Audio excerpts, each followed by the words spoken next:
nagmamahal sa mga taga Nueva Ecija, lalong-lalo na sa Zaragoza.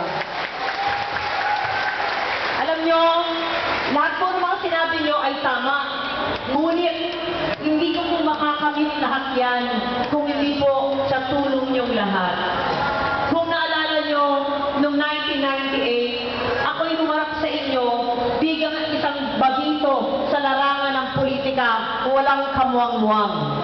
Ngunit, binigyan niya ako ng pagkakataon na maglingkod sa inyong lahat bilang pinakabatang babaeng senador.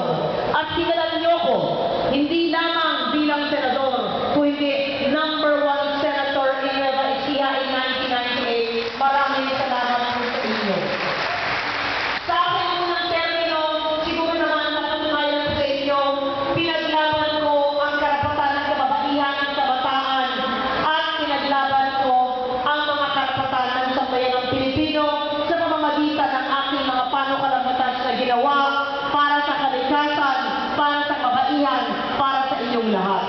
Siguro naman, hindi naman kayo nabinayang sa inyong pagtulong sa isang batang babaeng senador.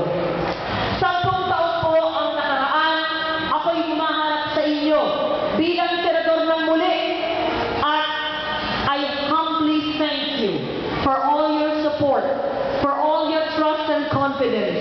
Hindi po ako haharap sa inyo bilang senador ng 2 beses na ginawa niyong #1 sa Nueva Ecija kung hindi po dahil sa inyong lahat. Maraming salamat po.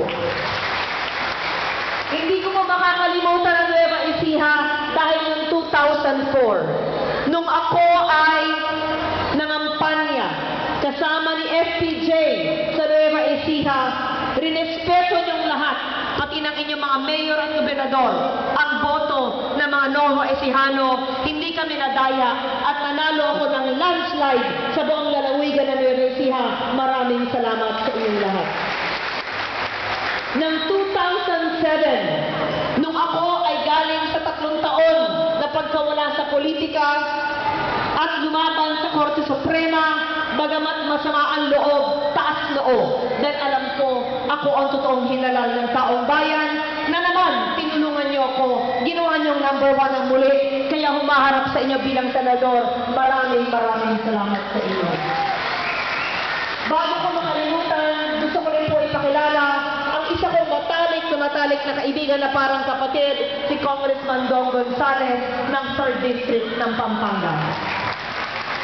Galing po ako sa Lubao kanina na nagbigay ng pahayag sa mga graduation ceremony ng San Vicente National High School